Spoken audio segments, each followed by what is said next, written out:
Hello! Welcome back to the Katieverse. If you're back, if you're new, hi, I'm Katie and I'm doing a no-buy year. That's cool, right? Yeah, okay. I have an update for you guys. And I can say that it's an update for you guys because I'm actually talking to someone now. There are 100 people that subscribe to me that want to hear about my journey, which is crazy. So thank you if you watched the last video and you're back, or if you're new. Either way, thank you so much. It means the world.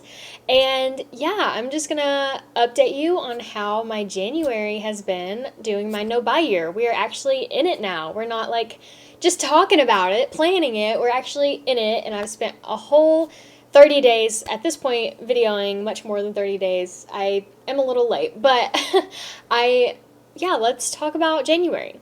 Yeah? Okay, so I've got my notes here on my little iPad, because I'm an iPad girly. Y'all already know. Now I gotta set it back up. Hang on.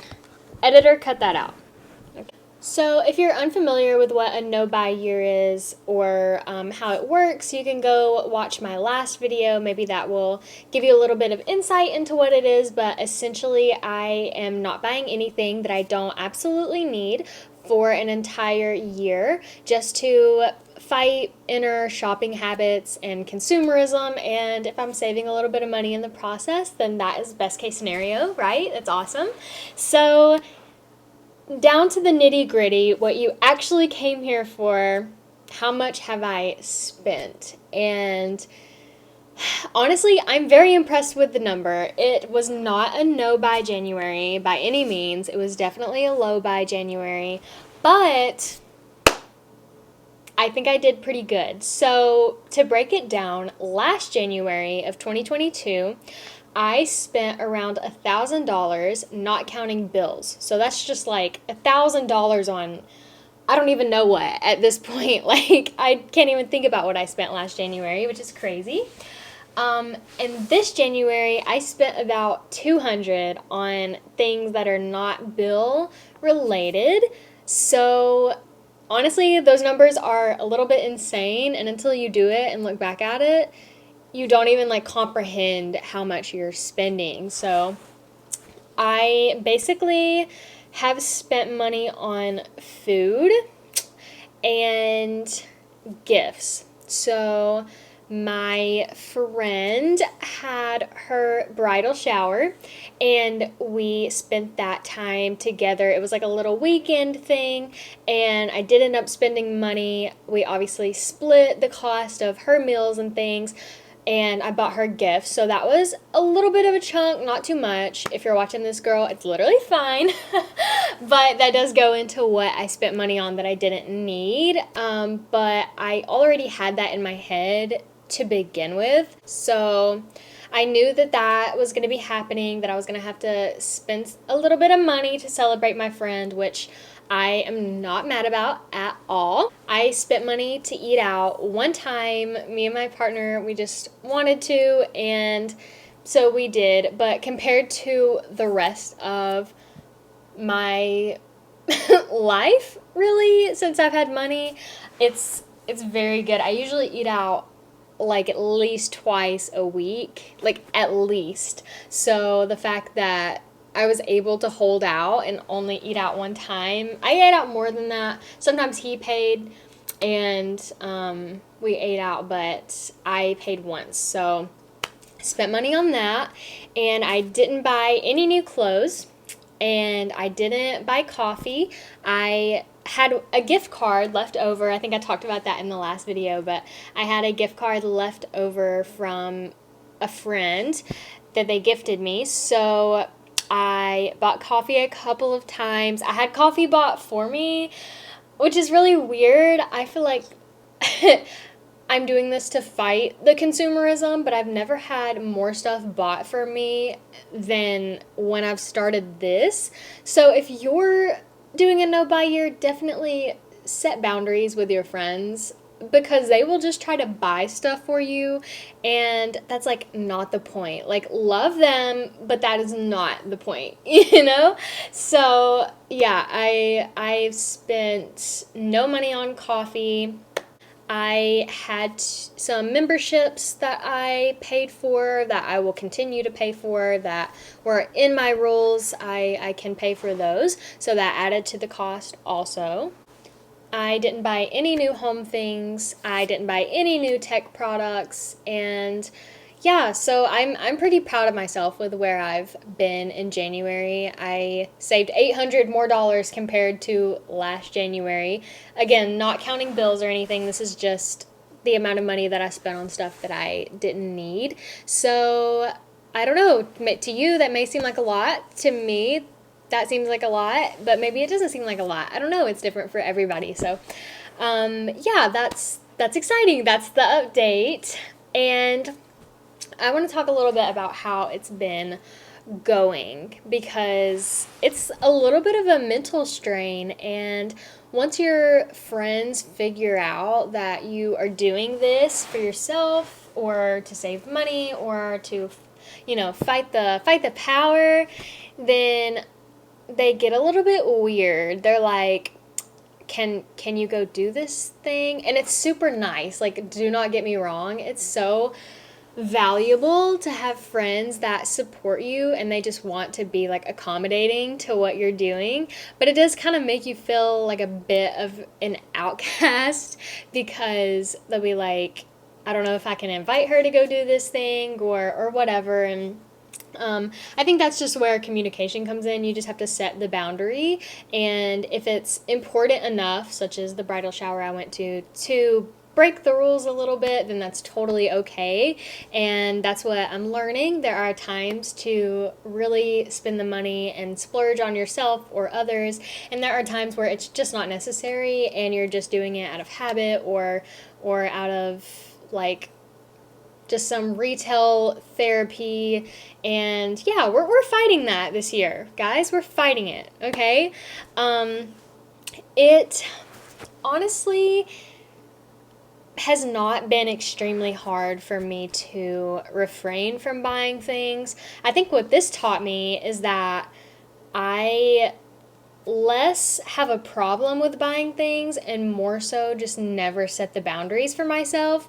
Like, I've never sat down and been like, okay, this is how much money that I have to spend this like month. And I think this taught me that I am actually very powerful and I can do something if I set my mind to it. Before January, I was like, I'm literally not going to buy anything.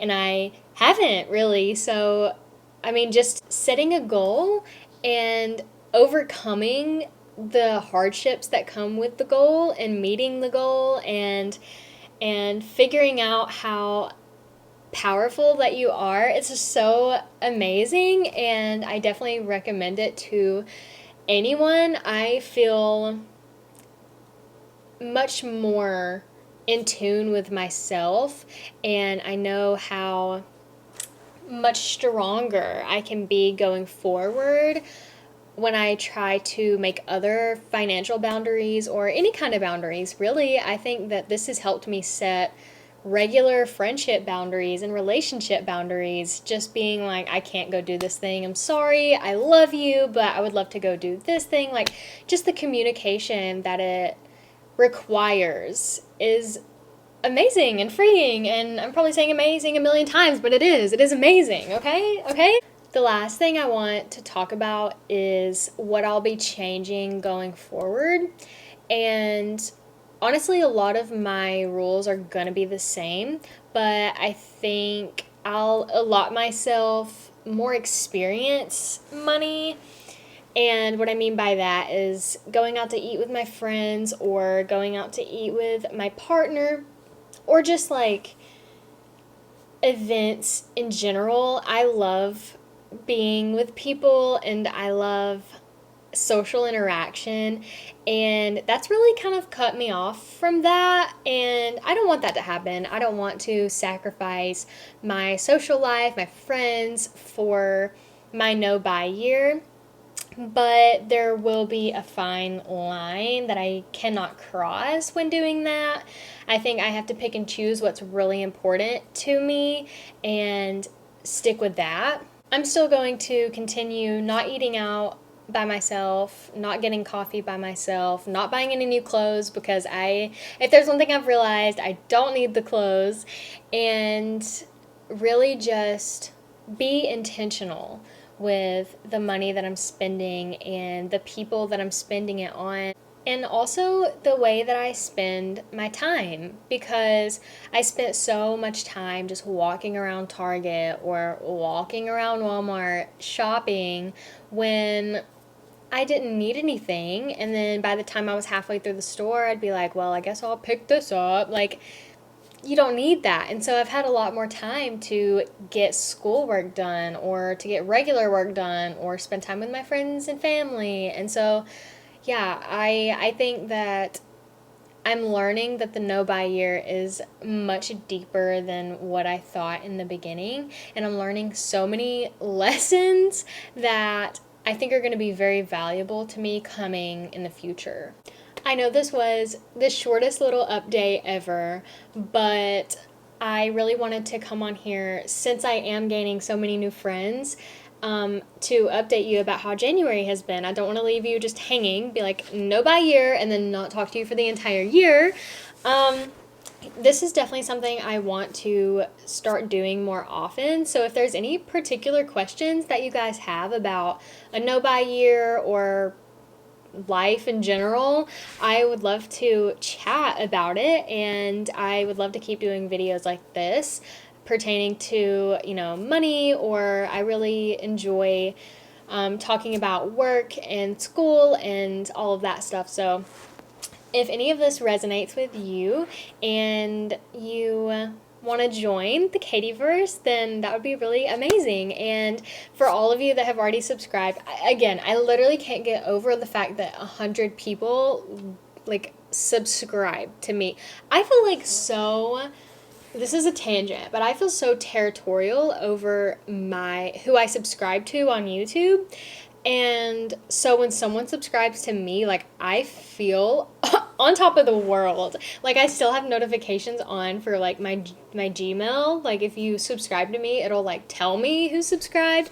And I've been trying really hard to get back to all the comments, and I am literally acting like I'm famous right now, but I feel like it. I really do feel like it. You guys have been awesome. So if you're coming back from the last video, thank you so much. And if you're new, definitely go watch the first video, and that'll give you a little bit more context as to what this video means. But yeah, if you're starting a no buy year or you're thinking about it, definitely reach out to me. I would love to chat. Or if you've done a no buy year previously, I know some people have said that they did it in the past years and they've been successful. So any tips, any advice, any questions, just hit me with that. I would love to chat to you guys. So yeah, thank you so much again. I can't really get the words out that explain how I feel about being on YouTube. I wanted to be on YouTube making content since I was little, and it's really scary. And if you want to be on YouTube, definitely just do it. I mean, you're not gonna lose. You have nothing to lose. I mean, I put that video out, and it took a few weeks to gain the traction I thought it might get, and it finally did. And now I have you guys, and that's awesome. So, yeah, I went on a little bit of a side road there. Definitely not about no buy year, but I love you guys, and subscribe if you haven't subscribed. Join the Katieverse. We're going to talk about all the fun things, no buy year, life, productivity in general, in the future. So thank you guys, and I will see you in the next video. Hopefully I can film more often.